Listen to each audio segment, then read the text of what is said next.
Okay, so let's unpack this. Today we're doing a deep dive into, well, a really old text. But it's got this surprisingly human drama at its core. We're looking at Saṃghādisesa for part of the foundational rules for Buddhist monks. And our mission really is to see how one kind of bizarre incident actually led to a major ethical rule for this whole spiritual community. You're basically going to hear about a monk, a widow, a pretty shocking request, and then a really decisive response from the Buddha himself. It just paints such a vivid picture of how even these profound spiritual traditions get shaped by, well, messy human interactions. And this is where it gets really interesting. Oh, absolutely. This source, it gives us a fascinating window, doesn't it, into the very real, practical problems early Buddhist monks faced. And how the Vinaya, that's their monastic code, it didn't just appear out of thin air. No, it grew directly from dealing with actual events, incidents like this one. It was all about keeping the Sangha, the community, pure and respected. Yeah. And the level of detail we get here is fantastic. It lets us see the whole thing unfold, from different angles. Okay, so let's set the scene then. We're in ancient Savatthi, specifically Jetavana, which, as you probably know, is where the Buddha spent a lot of time. And our main character here is a monk, Venerable Udāyi.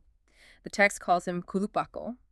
What does that actually mean in context? Right, Kulupako. That's actually pretty important. It tells us he wasn't isolated. He was someone who regularly visited lay families in Savatthi, frequented their homes. Okay. So, he'd go for alms, maybe give some teachings. It implies this close, regular contact with ordinary people. Which means his behavior would have a bigger impact, right, on how people saw the monks. Exactly. His actions, good or bad, directly reflected on the whole Sangha's reputation in the town. Big implications. Got it. So this leads us to one particular morning. Udāyi gets ready, robes, bowl, the usual, and he heads to the house of a woman who the text says was recently matapatika, so a widow. And she's described quite flatteringly, Apirupa dasaniya pasadika. Basically beautiful, charming, pleasant to look at. She greets him respectfully. Standard interaction so far. Right. And then Udāyi starts teaching her the Dhamma, the Buddha's teachings. The text uses this really evocative phrase, Sandasesi, samatapesi, samutajesi, sampasesisa. It suggests he really connected with her, inspired her, gladdened her, uplifted her. She was clearly moved. Yeah, a powerful teaching moment, it seems. So moved, in fact, that she offers him the standard 4 requisites for monks. Robes, food, a place to stay, medicine. The traditional signs of support from the lay community. Very generous. But here, and this is where it just takes a complete left turn, Udāyi's responses. Yeah. Well, it's stunning. He tells her, look, those things, robes, food, shelter, medicine, they're not dulabha for me. They're not hard to get. Okay. So what is hard to get then? Exactly what he asks for next. He asks for what is dulabo, and then he comes out with it, epithanathaman, sexual intercourse. Wow. Just directly like that. Directly. You can just imagine the shock. The text says the woman was surprised, but then she actually consents. She goes into a room, takes off her outer robe, lies down on a bed. Okay, so she agrees. Yeah. And then another twist. Udāyi walks up to her, but he doesn't touch her. Instead, he spits and just leaves. And as he's leaving, he says something incredibly cruel. Ku ema vasala dugantha amasisatiti. which means? Something like, who would touch this wretched, foul-smelling thing? Oh, that's brutal. After asking for it in the first place. Exactly. So you can imagine her reaction. The source says she was ujyati kiati vipacheti, complaining bitterly, deeply upset, just fuming.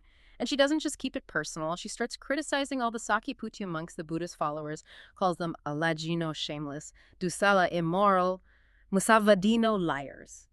So she's basically saying their claims of virtue are a sham. Precisely. She argues they have no real monastic qualities despite pretending to be celibate and virtuous. And her personal pain just comes through so clearly. She asks, Kime papaka, kime dugantha, kasakinamiti. What's wrong with me? What stinks about me? Who am I inferior to? Yeah. It's just so raw, isn't it, that feeling of humiliation? Absolutely. And it wasn't just her feeling this way. No, the text mentions other women heard her complaints and joined in. So this wasn't just a private matter anymore. It was becoming a public scandal. And that right there is the danger. The potential damage to the Sangha's reputation is huge. It highlights how vulnerable their public image was, how much they relied on trust. Totally. It wasn't just one monk's bad behavior. It reflected on everyone. Exactly.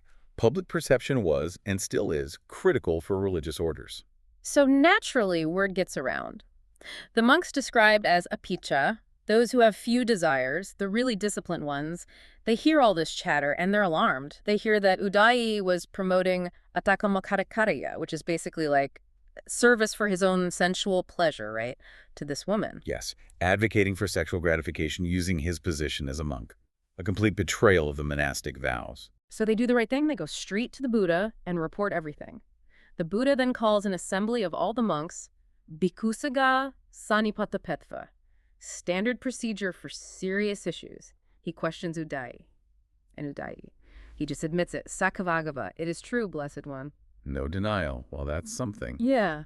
And, connecting this back to the core teachings, the Dhamma is meant for viragaya, for dispassion, for calming the fevers of sensual desire, kama pariyahano vupasam. It's explicitly not for sadagaya, for passion. What Udāyi did flew directly in the face of that fundamental principle. Right. It undermined the whole point of the path. Completely. The integrity of the entire monastic way of life was threatened by this kind of behavior. And the Buddha's reaction shows just how seriously he took it.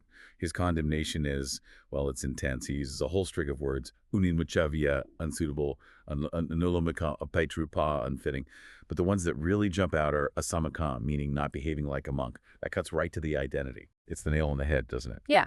And akaranya is simply not to be done, like an absolute prohibition. It's a very clear, unambiguous rejection of the action. And this powerful condemnation, this whole incident, it directly leads to the creation of a new formal rule, the Saṅghādisesa.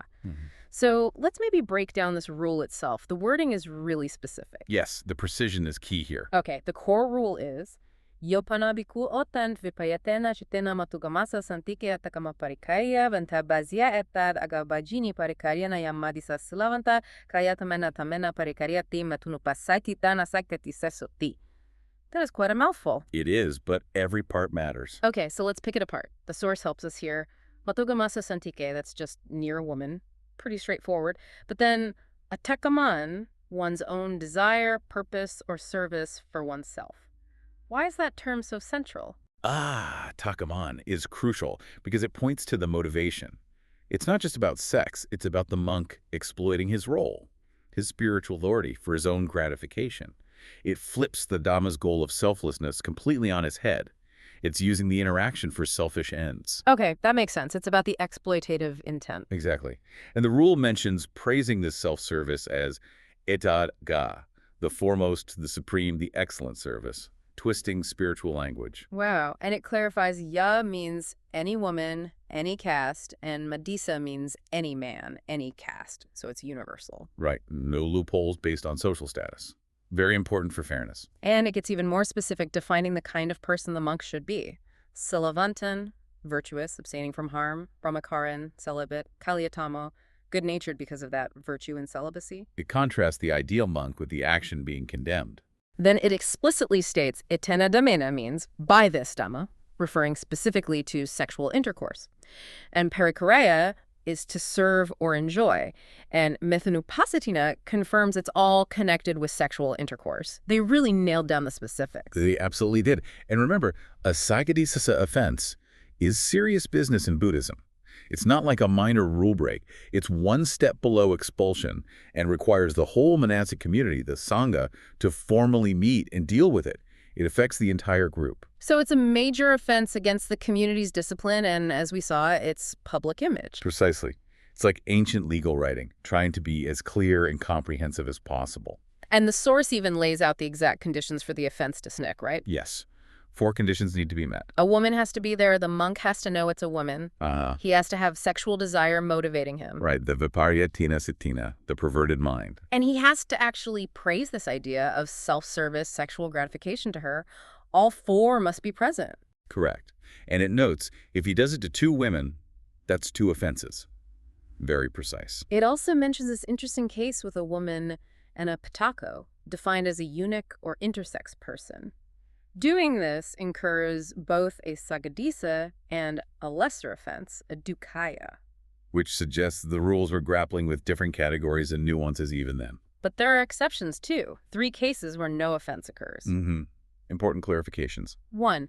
If the monk just asks for the normal things, robes, food, lodging, medicine, even if he phrases it as serving him, that's okay. Right, because the intent isn't sexual gratification. It's about legitimate support. 2. If the monk is umarakasa, legally insane, essentially, not responsible for his actions. A standard legal principle, really. Lack of capacity. And 3, the adikamikasa, the very first offender, the one whose actions caused the rule to be made in the first place. So Udāyi himself in this case. Yes, the initial case establishes the precedent, but the rule applies going forward. Now, what's really telling is that this rule, born from this one quite dramatic incident with Udāyi, wasn't just about that specific scenario. The source shows its application broadened out quite a bit. That's right. It wasn't just about Udāyi's specific crude request and rejection. No, it seems there were other situations where monks were advising sexual intercourse, calling it agadana, the foremost gift. Using that same kind of twisted spiritual language. Exactly. And the text lists several examples, monks suggesting this foremost gift to barren women who wanted a child. Okay. Or to fertile women who wanted a son specifically. Wow. Or to women who wanted to become more dear to their husbands. Or women who just wanted to be more fortunate or charming, subhaga. So basically preying on various anxieties and desires women might have. It seems like it. Even when women just asked innocently, "What should I give you, venerable sir?" or "How can I serve you?"